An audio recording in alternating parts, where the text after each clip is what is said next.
Hello everyone. Thanks for joining in for today's webinar. The topic for today is redefining QA with AI powered testing. So before we go into the webinar, few okay, let us introduce ourselves first. Uh, I am Pipas. I am from the BrowserStack product team. I am working on one of the AI initiatives here at BrowserStack. I have with me here Neil from Mercury NZ. Neil, do you want to give your quick introduction? Hi, everyone. Thanks for coming along to the webinar. I'm Neil. I'm an environment QA lead at Mercury NZ, who's an energy company in New Zealand.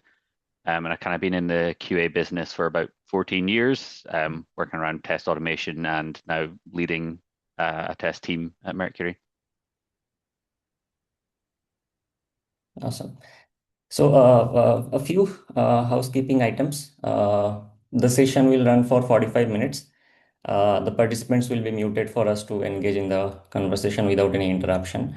There will be a dedicated Q&A session at the end of the presentation. So keep your questions flowing in the Zoom chat. This meeting is being recorded, so you'll receive the recording as well at the end of the call. So this is how the agenda looks like. So first we'll talk about the overall AI in testing landscape. Then we'll quickly go through the BrowserStack AI platform. Then I'll hand it over to Neil to talk about how AI is actually evolving the QA process at Mercury. And then we'll talk about the some of the real life impact that AI have made, some challenges and what are the outcomes of it. Then we'll go to the Q&A section. Initially, we will go through the BrowserStack platform, but stick around for the main segment where basically we'll talk about the how uh, we are actually like how Neil is actually implementing the AI tools and processes at his org. So before we start with the testing landscape, just wanted to ask a quick question.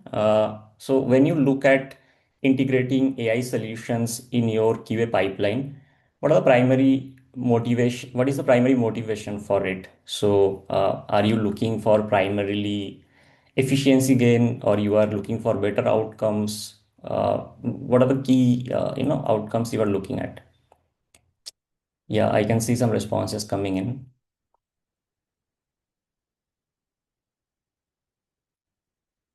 Yeah, so I think two major things that I can see is improving the test coverage and quality, and at the same time improving the test execution, stability, and performance.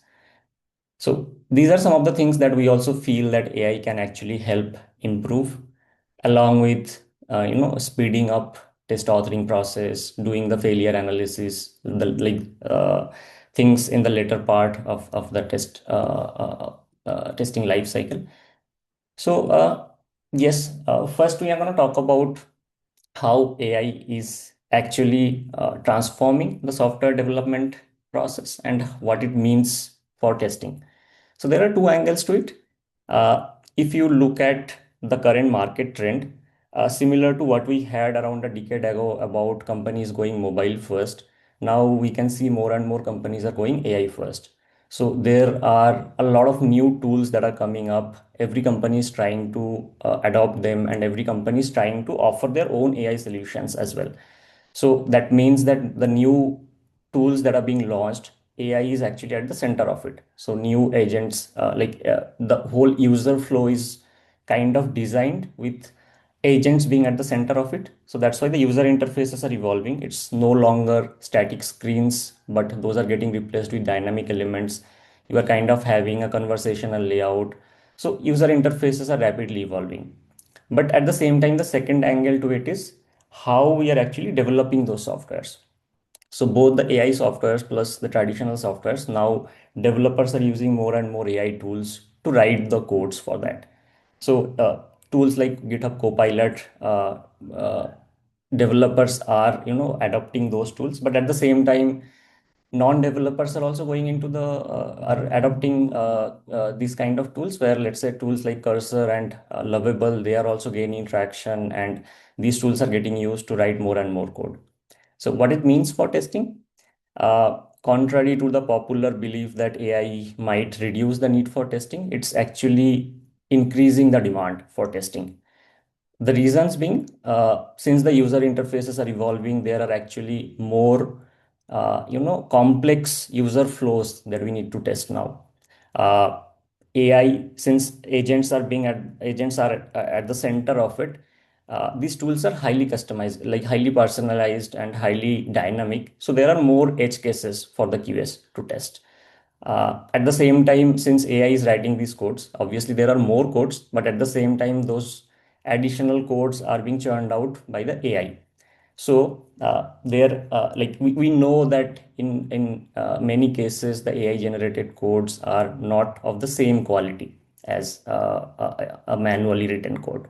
So there are chances of more defects that, if not properly tested, might result in more failures. So these are the primary drivers why we feel that with this shift to AI first, there would be more needs for testing. Uh, then but like at the same time, we like what's next, what we feel is that although the need for testing is increasing, there is actually huge opportunity to move from traditional testing to smart testing. What we mean by that is, we feel that there would be a lot of like there is a lot of QA tasks which could be automated by the AI, so that more like the bandwidth from QA teams get freed up to focus on more strategic items. So that's what I mean by smart testing. And BrowserStack is actually well positioned to help every QA team to go through this transformation, this AI transformation. Now, how we are doing that? So there are a few popular AI use cases that everyone talks about in development ecosystem or in testing space, like generating code or generating automation script through AI. But we look at the whole testing life cycle, and each of the phases that are there. These are basically starting from test planning through execution, through logging the bugs and validating that. So these are different phases that are there in testing life cycle. And what we try to do is we try to list down what are the different jobs that a practitioner performs in each phases of this testing life cycle. And then what we are trying to do is we are trying to figure out that how each of these jobs could be transformed using AI. So there are actually two parameters that we mainly look at when we try to figure out that what are the jobs that AI can transform. The first thing is basically the efficiency gain. So if there is any job that the QA does where AI can actually help you save time. So basically you can gain some efficiency into those in those tasks. The second angle to it is basically the effectiveness. So if AI can help you derive better outcome, like whether it can give you better results in some of these jobs. So using those two parameters, we basically try to identify what are the places where AI can actually transform. And that's how we are actually building the AI agents at BrowserStack. So we already have around 20 plus agents that we offer right now on the platform. All of our existing products are actually getting reimagined with AI at its core. So to name a few, like we have automate product where you can basically run your automation scripts like your Selenium or Playwright scripts. We have a self-healing agent there. What it does is whenever you are running your code script on the cloud, if there are some minor locator or UI changes, the self-healing agent is actually able to auto heal that locator that you have. So probably you are using, let's say, a CSS or XPath based element which got changed in the cloud run. So the tool is actually able to auto heal that for you. Another one of our flagship agent is basically the test case generator agent that we have inside test management. So test management is a tool it's a very, one of the traditional tools in the QA space, where basically it helps you manage all of your test cases. It helps you track through the test case journey in your testing process. But we have added a test case generator agent here, which looks at your product requirement documents, your design links, whatever resources you have, and auto generates the test case for you. And we have achieved a very good number of accuracy there. So we have 90% plus accuracy in your test generator agent. So these are some of the agents that we have. Now, I want to quickly shift the gear a bit. Uh, we have some agents which are helping our users as kind of like assistants on top of our existing tools. But we are also like browsers. We have visions that AI can help you even further, where basically there are some of the testing challenges which were considered difficult to automate or difficult to achieve. AI is unlocking those frontiers as well. So we are actually working on some new AI native tools as well, which are moving beyond the AI agents. Now, for that, I want to focus on a specific topic. Uh, if your teams are using any of the enterprise level apps like Salesforce or SAP or Workday, how do you currently test those applications? So it could be manual, or it could be a mix of manual or automation. So what I can see is manual is the major theme, and then the second is the hybrid. So if you are testing Salesforce manually, then that actually becomes a bottleneck in your business. Like your update frequency, your the velocity with which you deploy new code, that is impacted because every time you need to do the regression runs. And if you have been through the traditional automation or doing a hybrid approach, you are already aware that traditional tools like Selenium is not very well suited to test enterprise apps because they have their dynamic elements, shadow DOMs, iframes, all those specific nuances of enterprise apps. So we have actually recently launched a new tool, which is a AI native tool. So from the ground up, it's being built as with AI at its core. It's actually trying to solve some of the main challenges of automating enterprise apps.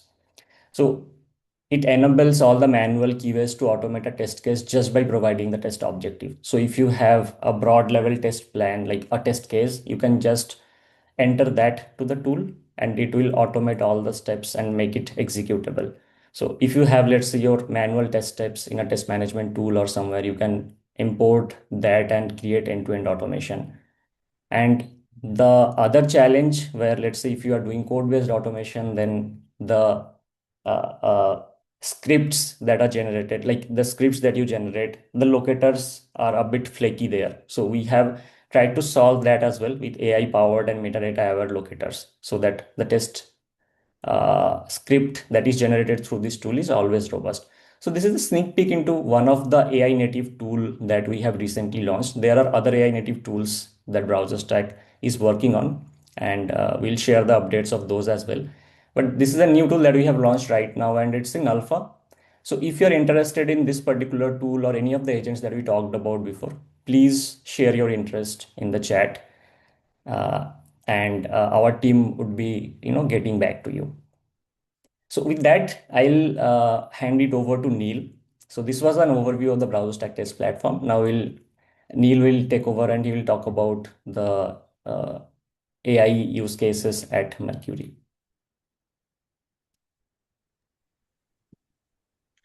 Perfect. Thank you very much, Pipas. Yeah. Let me just share my screen.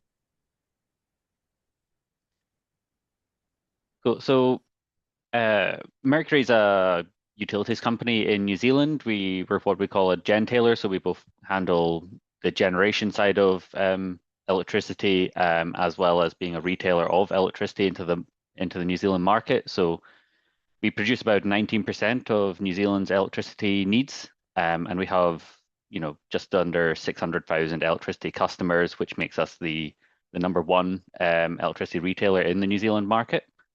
And we're investing quite heavily into renewables as we're a fully renewable energy company.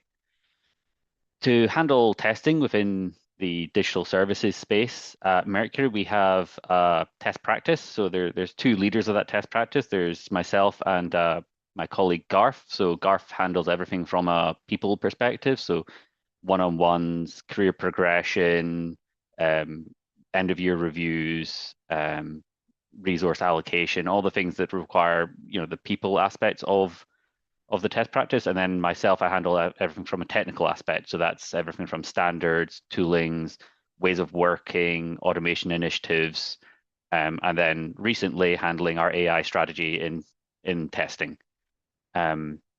We've been experimenting with AI in testing for about 18 months now, probably actually within the whole company for 18 months.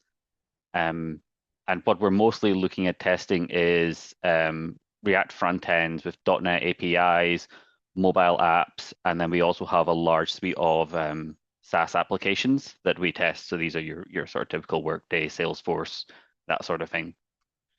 The tools that we use at Mercury is the first one that we kind of started experimenting with, and this was a lot of pressure came along with the developers, was using GitHub Copilot to aid our coding so that we can actually start producing these React front ends and .NET APIs much faster.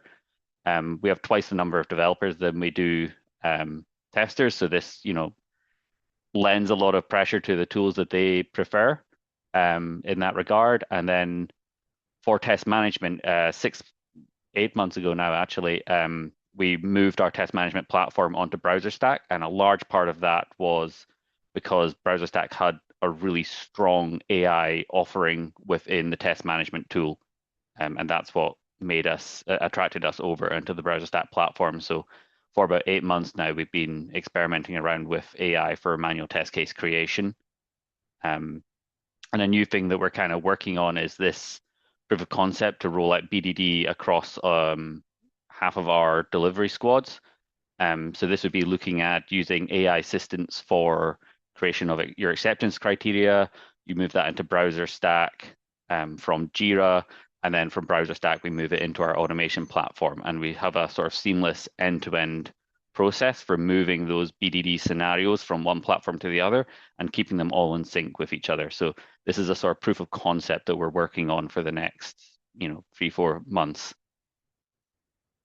So that kind of speaks to the two pathways that we look at testing in Mercury.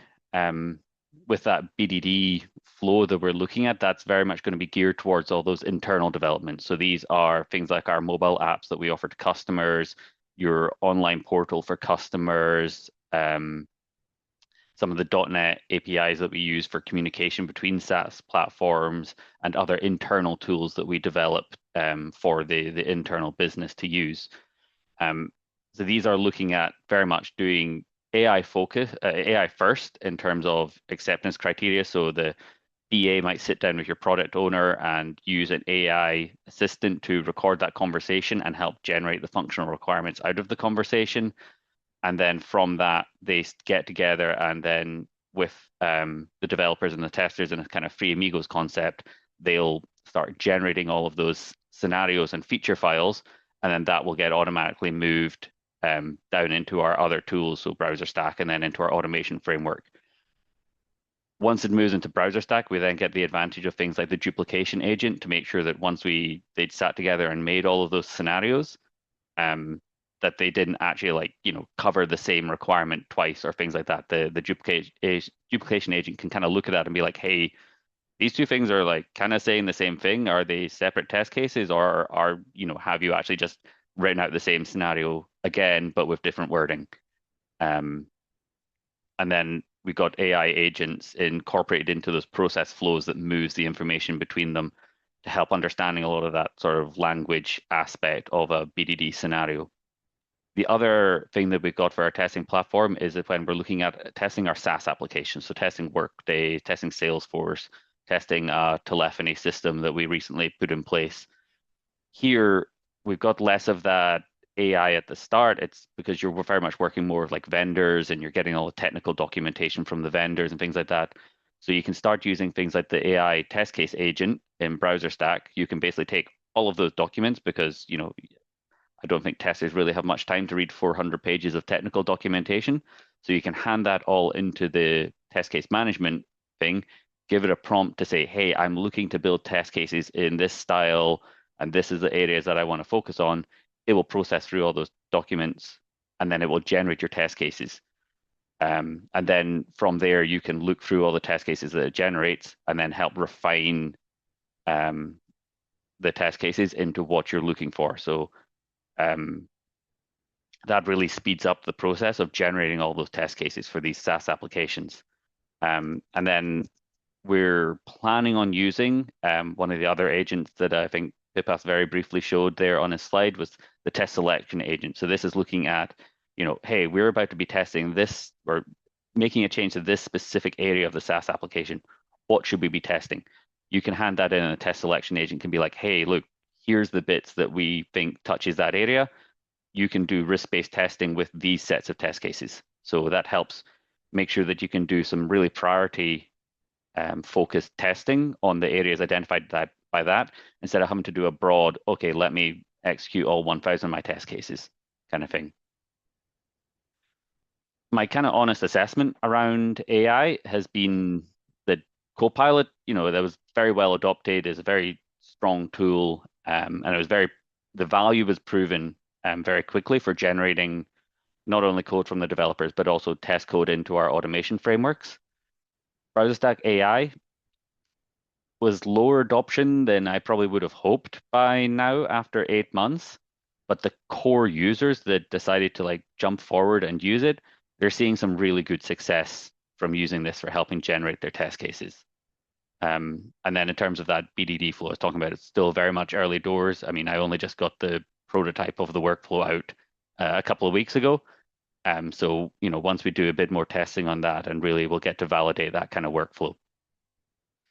The gains that we're kind of seeing by incorporating AI into Flow is probably about 40 to 60% increase in efficiency of our both our testers and our developers. But you really need to be thorough when you are reviewing its output. Like those hallucinations do exist, and it's getting better. But you just need to be sure that what it has generated is actually good output. So that quality review and being really thorough with that is essential to using AI tools, which is really kind of transforming that role that we see as a tester. No longer are you spending 60% of your time writing out manual test cases and then doing like 30% of your time executing said test cases and only getting 10% to actually do that really strong exploratory testing of a tool. Now you're talking about, okay, my test cases get generated for me. I maybe spend 20% of my time validating that they are the correct test cases. Now that we can do the specifically targeted testing, I can bring that down to like 15% of my time to execute the test cases. And then you're left with a whole heap of time to do the bit that testers really shine at, that exploratory testing and all the bits around that, like that actual proper quality assurance where you go in and you find all those really niggly bugs that you probably wouldn't have thought of or no one would have thought of in a test case or really like wild edge case scenarios that no doubt your users will find, but standard users of the system wouldn't find. So like that's the bit that really helps reduce those really annoying defects that you find reaching production. So by freeing up your testers to start doing that sort of work, this really is a big time saving for them. So yeah, that my key learning that I've put there is you require good use cases for it. Like have a really good idea in mind about what you actually want to use AI for. Don't just think, oh, we're using AI. Let's stick it in everything. You've got to have a good use case for what you wanted, and you really have to have strong champion users because champions are how you're going to get it rolled out to the rest of your test practice. Is like by having people that being like, hey, I've used it, I found it really effective. This is a lot better than, someone coming on from management being like, oh, you guys must all use AI, and then everyone being like, oh, what do you know about testing? To have someone that's actually in the area and has used it and can show you the benefits that they've had from it, that is the way that you get AI to actually blossom in your test areas. So that's kind of just the quick overview of how we're using AI in at Mercury. Um, And I'll hand back to you just now, Bipas. Yeah. Thanks, Neil, for that presentation. That gives us a really good understanding of how you are actually implementing the AI tools at your particular organization and what has been the initial outcomes that you have seen. I want to ask you a few questions about your specific use case. I want to pick your brain on some of the things to basically for everyone to basically understand if there are any challenges that you have faced or whatever. What was your thought process while you have thought of implementing these different pathways where you have implemented AI? So wanted to understand that Mercury is in the energy segment, right? So it's a high stake environment, which like you have a lot of business critical flows. So how does that influence your appetite for AI? So do you feel that AI would actually help you reduce the risk, or you are bit concerned about implementing AI considering all the critical applications that you manage? Yeah, we're definitely very much a risk averse organization. There's not much appetite for being right on the cutting edge and having those potential issues with a process flow through to our production. Some of our applications that if we accidentally let a critical bug through to the production, you're generally talking about loss of life or millions of dollars of damages, loss of reputation, like that kind of thing. Like we've got some really, really critical systems that you can't just say, oh yeah, AI wrote the code. Oh yeah, yeah, AI's tested it and it says it's fine. Like you can't just unleash it like that. But at the same time, like that thing that I was talking about before about the reducing the load on our testers from the just generating manual test cases and freeing them up to do that exploratory testing, that helps us find those really extreme edge cases that could potentially lead to those scenarios that I was talking about. But by using AI to come in early and free up that sort of repetitive tasks, then we can start finding them, and that helps us reduce the risk of them. So it's kind of two things. Yes, we are very risk averse, so we don't want to just let AI go wild, but we see the benefits of bringing AI in to help support our testers. Like AI is just a tool. It's another, feather in our cap, as it were, or tool in our toolbox to help us do our jobs better. Yeah. So AI is actually freeing up those times where your testers can actually focus on what's more important, testing out those edge cases, focusing more on the strategy side. Yeah. Yep. Okay.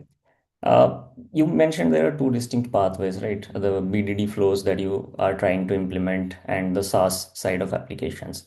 Like, why do you treat these two pathways differently? What has been the reason? Like, what's the reason why you're treating these two a bit differently while applying the AI? Is that because of the outcome that you are getting with the tools that you are using, or is it more related to the business criticality of those applications? It definitely goes more to the sort of structure of the teams that are supporting them. So they'll use AI differently because of the structure of those teams. So if you think about those internal development things, that's very much your classic development sort of structure. You've got your product owner, your BA, your developer, your tester, things like that. So that's where we look at things like the BDD flow to really shine because it shines in that area. Okay. Um, whereas SaaS is very much different. You might have a product owner, you might not have a BA, probably don't have a developer because we're talking about like vendor installed systems where you're not actually doing any development. Like, we're not building any features into these SaaS applications. We're just really doing configuration. And then the testers are coming in and making sure that the configurations we've applied, or say the business rules that we have to have for compliance reasons or tax reasons or things like that, making sure that those work in the system. So that's where we wouldn't really look at doing that BDD approach because BDD lends itself to that agile development, whereas the SaaS application is, while not pure waterfall, it's definitely like closer to waterfall than it is to your classic agile way of doing things. So when the vendor gives you all that stuff, they give you like a pile of technical documentations being like, hey, here's how classically the system works. We've made these configurations for you. Go test it. So again, it's like I mentioned, you could get a 400-page technical manual describing all of the different aspects of the system, and we don't want to have testers spending 4 weeks reading through this manual to start building their test cases. This is where we look at doing that AI test generation so that we can get rid of that burden on the testers. Okay. And you talked about the team structure. So, like you have majority analyst in your team and limited number of test automation engineers, right? So that is also influencing your decision on the type of solutions that you are picking up, right? Yeah, Okay. yeah, exactly. Yeah. Yeah. Okay. Coming to the SaaS application side, like you are utilizing the BrowserStack AI on the SaaS application side. So, can you walk us through that specific use case and basically how, like, if you can tell us about any impact that you were able to achieve in terms of, let's say, how much time it was taking earlier to, get to those manual test cases, like to figure out what other test cases you need to test, and now how much help you are getting out of the test case generation agent from BrowserStack. Yeah, certainly. I mean, I actually just, at the behest of my boss, completed a case study on one of our projects that used the test case management agent. Okay. So this is for the telephony system that I mentioned earlier. So we're installing a new telephony system, so moving from Amazon Connect to a tool they call Nice.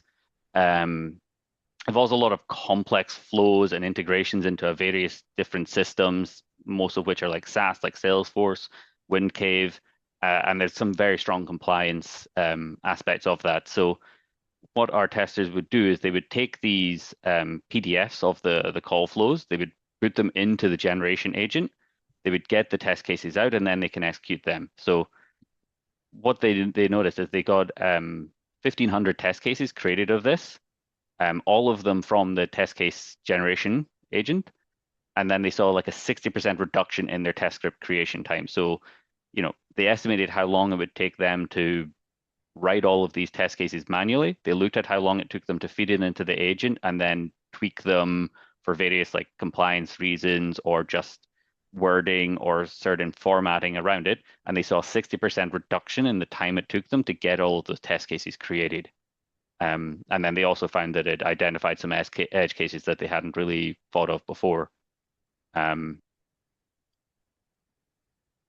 the sort of key learnings that we took that from that is that, yeah, like I say, the test cases were done in minutes rather than hours and hours and hours of work.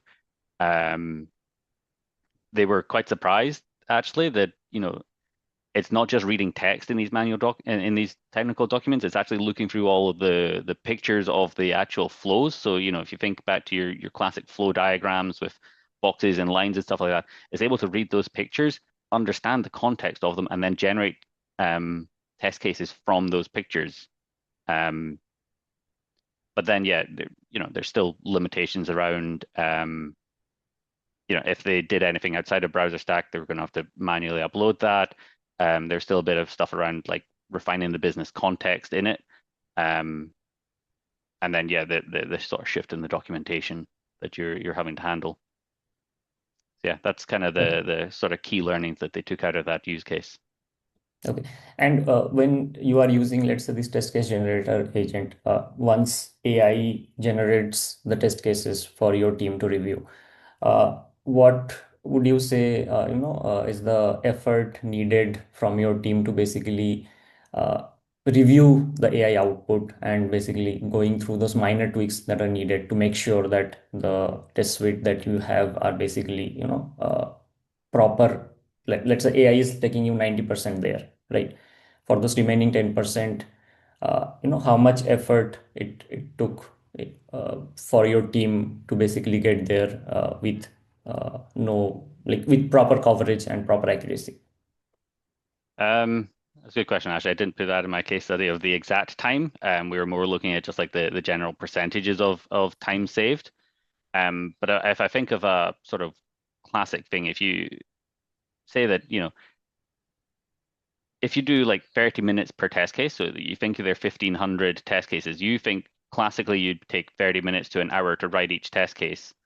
You're talking 9 weeks of test case generation, whereas they achieved that in like 2 weeks, kind of thing. So that's the level of time saving. So you're talking about 5 to 10 minutes to read through the test case, you know, and then think, hey, does that actually fit like our format? Does that comply with what I heard through all the different meetings that I've been to make sure that actually matches our compliance requirements?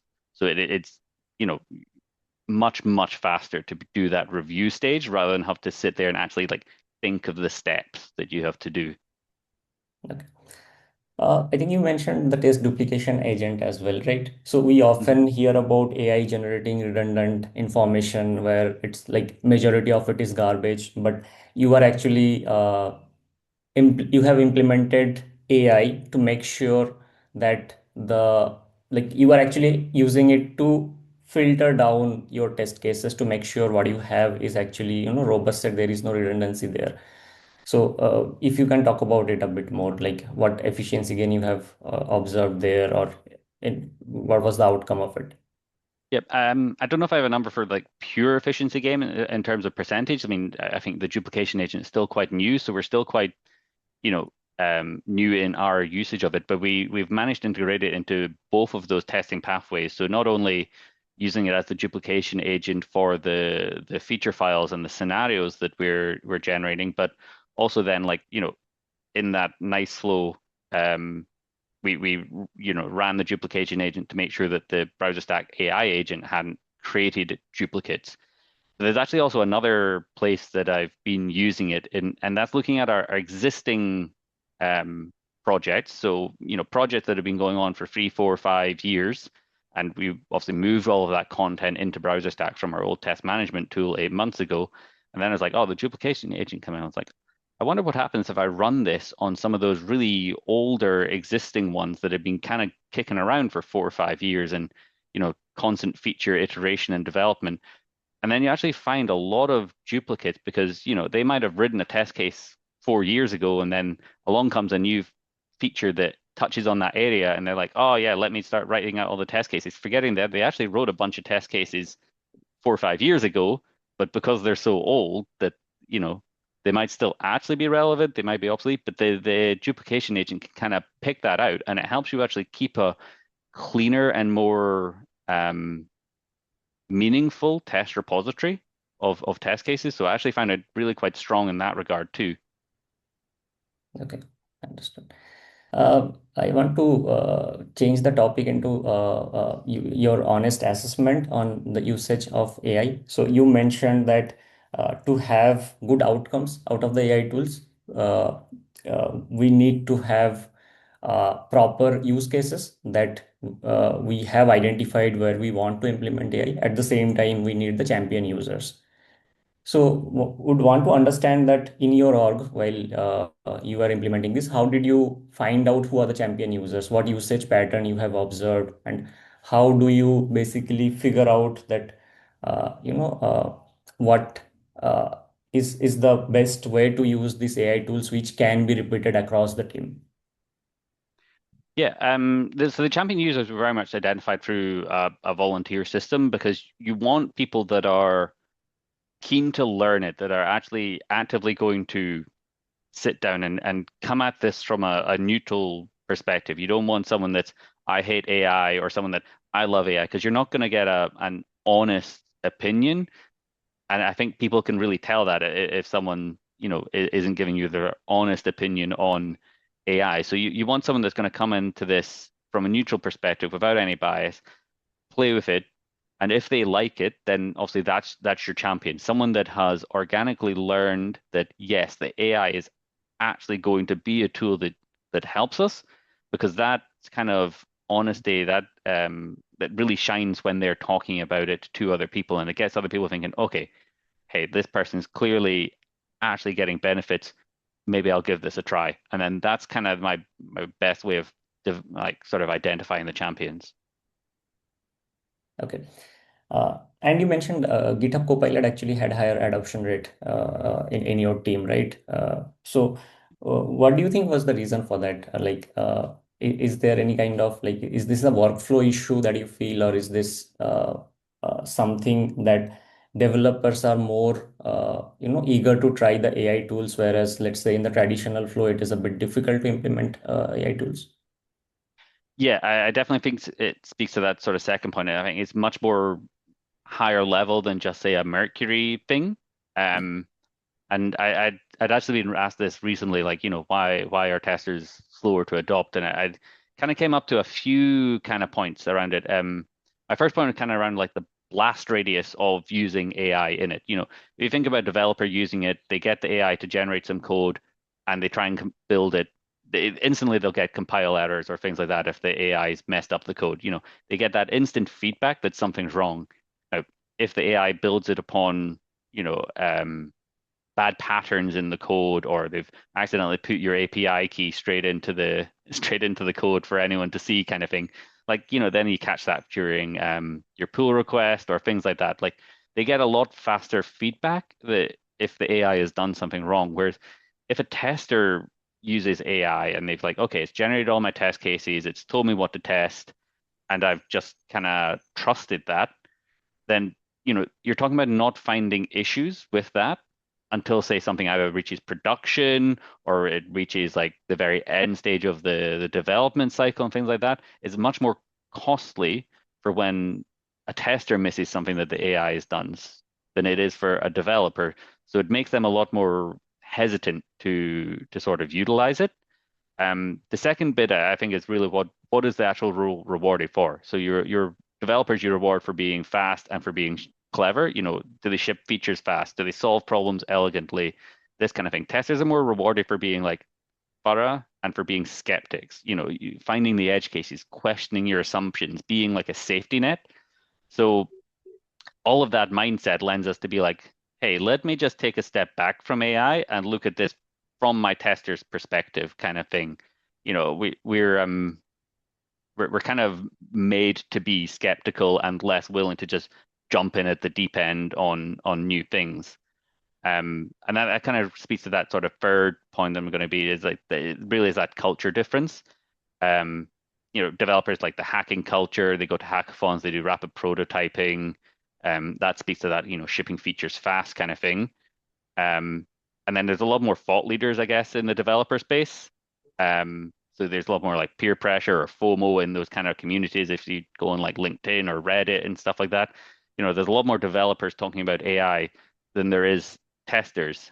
Um, and the AI companies themselves also, with that kind of like AI is for coding kind of, you don't need to be an actual coder. Anyone can come along with an idea, put down a prompt, and they can get a feature out of it. So very much it's the way the AI market is going is very much gearing itself towards developers and getting them to embrace it faster, where testing AI is very much just marketed solely to testers, which is also a much smaller group.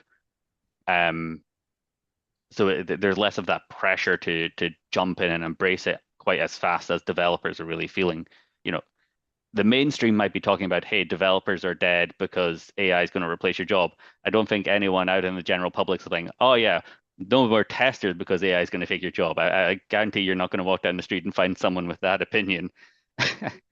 Um, but also, like, AI is better at generative tasks than it is evaluative ones. Like, we're talking about using AI for generating test cases and things like that. We're not actually talking about using AI for running our tests, because that's very much a subjective, well, not fully subjective, because you get pass or fail, but it's very much that I'm playing around with something and hey, it might not actually be a defect, but it doesn't quite feel right. It's that kind of subjective thing where you can use a bit of your experience, a bit of like nuance. And like that's the bit that AI is really going to struggle. At least large language models themselves are going to struggle with, because they're really just about that generative, like, hey, I've got all of this context. What in my model that I've been trained on would the matching output be, kind of thing. Like it fits itself to that developer being like, I want you to build a function to interact with my database. It can go away, be like, oh, okay, I've got a great amount of context for this. Let me output it. So it's quite a long-winded answer, but I've been thinking about this one quite strongly because I think it's kind of a question on a lot of people's minds. Yeah. And I think another angle to that is like these tools that have come up for developers, like the Copilot and Cursor, these tools are like tightly integrated with the IDEs. So it's very easy to use and it's part of my normal workflow as a developer. But if I talk about the use cases in AI, so there, if I want to utilize AI, let's say free tools that are there or even paid ones, I probably have to leave my current setup or my current platform, invest some time there, then come back. So there is this context switching as well. Whereas we are trying to solve that by having all the AI agents on our platform at BrowserStack, where you don't need to leave our tool to access any of these intelligent tools. So I think that is also another I think driving factor here. But yeah, Yeah, yeah, no, that's definitely a strong bit of it, and that's why I quite appreciate that work because um I hate having to like sit and have like four different programs open to get all my work done. If I can just have like a centralized place, and it actually helps then these AIs to actually talk to each other and work, and you can build flows that work from one to the other without having to build a whole different way of getting those two different tools to talk to each other. So yeah, it's really useful to have that all integrated into one space. yeah. So I think we almost are at the time we have to start the Q&A session. But before that, Neil, if you have any closing thoughts for the QA leaders attending today, how are you measuring the ROI? I think you talked about it, the time savings and all. But anything you want to add? Otherwise, we can move to the Q&A part. Yeah, I think another thing that QA leaders should really consider is around employee satisfaction. Like, you know, just now a lot of people are worried, hey, AI is going to take my job. And I've talked about it before. AI is just another tool in our toolbox. And when you're integrating AI, I would take your employee satisfaction into consideration because like the biggest time loss that you're going to see is not from people not using AI. It's from people being unsatisfied at at your company because of, I don't know, either the way you're using AI or other things, and then you having to go out, find a new employee, get them trained up. That's going to be a far bigger thing that slows down your cadence than whether you do or do not use AI. So I would say one of the good things is to think is how is AI going to make my current employees' lives better so that they stick around in the company and I don't have the time sink of finding a new person. I would definitely strongly consider that, making your current employees' lives better. Don't tell them that AI is going to replace the job. Tell them AI is going to make your job better. It is definitely the way to go. Yeah, anyway, AI is not going to take anyone's job, be it developers or QAs. I think the shift is going to be basically replacing those mundane or repetitive tasks. Let the AI do that and let the practitioners focus on more important things. Yeah, So I think correct. we can move to the Q&A section. There are a lot of questions in the chat. Let me quickly go through it.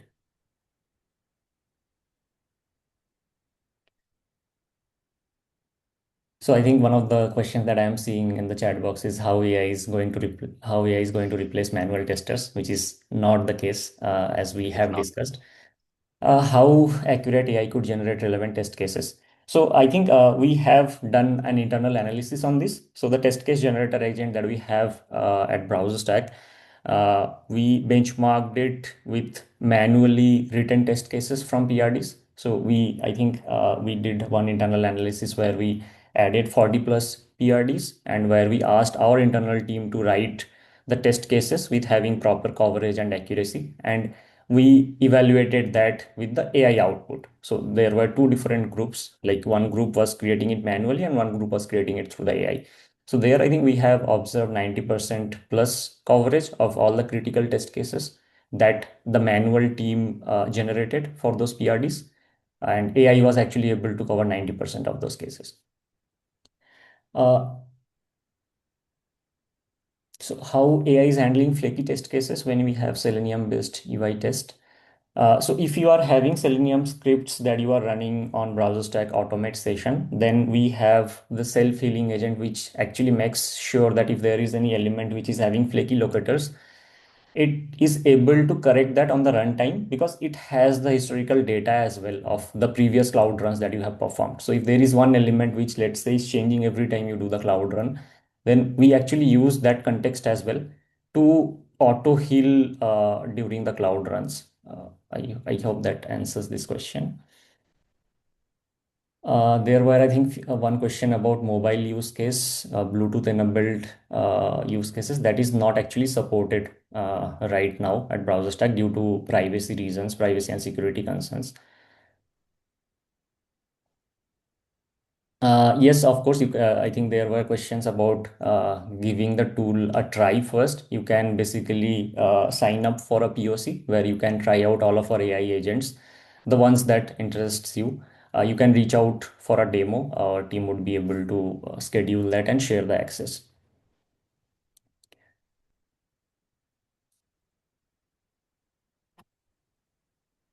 So I think one question is about handling iframes in the current LCA tool. So if you are facing an issue with iframes, iframe is something which is supported natively in our app. If you are facing issue with a specific page, you can definitely reach out to our team, and we'll be happy to look into that. Are there special features for AI in API testing? We are working on it. We'll quickly share an update on that.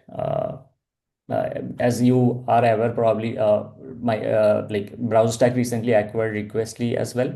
So we are building a full-fledged API testing suite. So these AI features would also be part of that.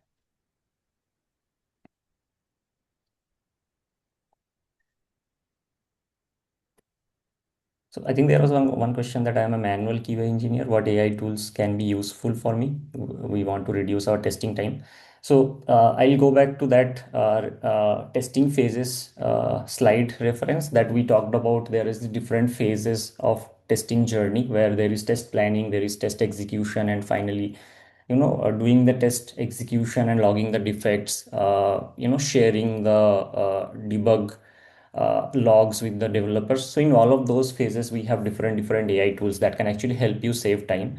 So we largely talked about the test duplication agent and test generator agent, but there are other tools also that helps you in figuring out bugs or reporting the defects as well. And we have tight integration with Jira as well, like from the BrowserStack platform. You can directly log the bugs once you have found a defect, which attaches all the relevant information to the ticket itself. So that basically saves a lot of time in terms of once you figure out a bug, how to report it to the relevant team.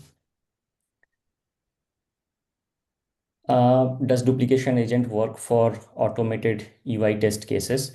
So duplication agent is something that we have as an agent on our test management tool. So if you have the test cases loaded into the BrowserStack test management tool, you can quickly run the check for all of your existing cases. So if you have automated UI test cases also, which you are loading to the test management tool, you would be able to basically use that functionality. Uh, there were questions about the enterprise testing tool. So right now we have actually launched the enterprise testing tool as a dedicated solution. So it works for Salesforce only, not for normal web applications right now. Uh, if you have any use cases where, let's say, a third-party component or a third-party website is loading inside Salesforce using, let's say, iframe or something, then those cases are covered. But it's not like it's very much purpose built for enterprise apps. So it's not something that can be utilized for normal web applications. For that, you can definitely use our web LCA tool, which is the normal low code platform, which is built for any web application.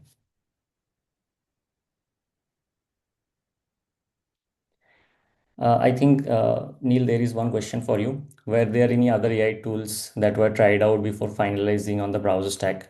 It's been an 18 months of effort.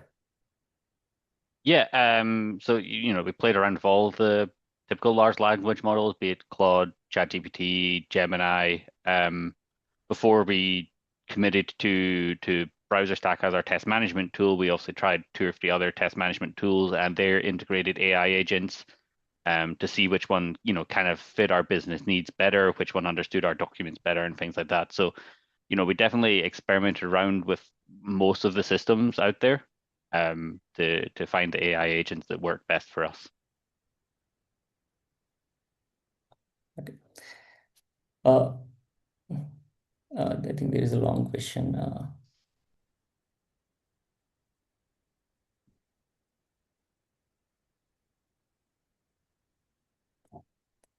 So I think there is one question about what should be the ideology behind incorporating AI into our daily workflow and how much. Uh, Neil, would you like to answer that since you have gone through this exercise of integrating AI into your workflow? Yeah,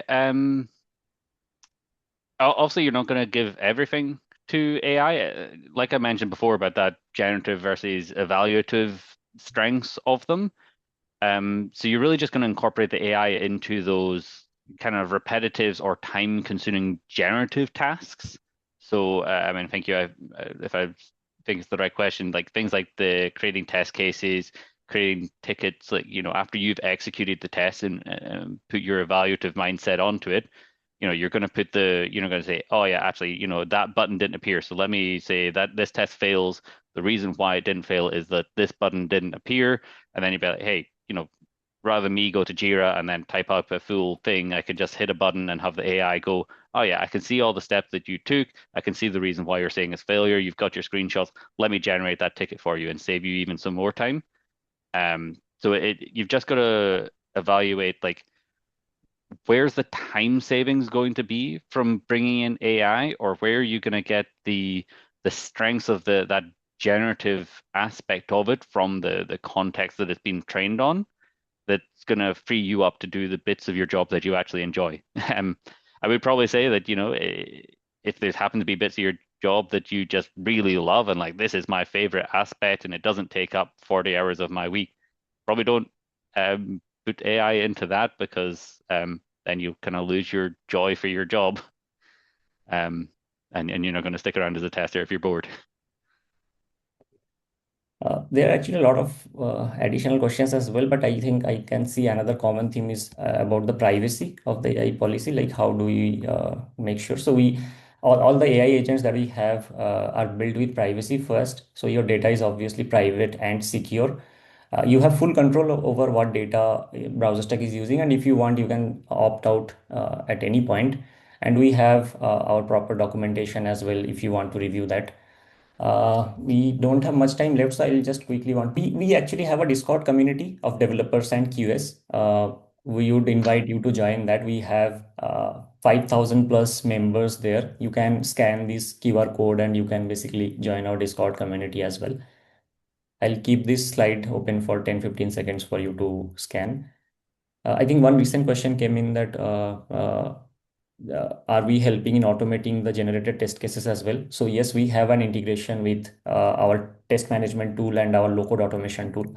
So if you are generating test cases from TRD, there is an option to automate that as well directly from the test management tool. So the steps that are generated, it will be converted to executable steps as well. We hope to see you in the next one. Thank you. Thanks very much, everyone. Thank you, Neil. Bye.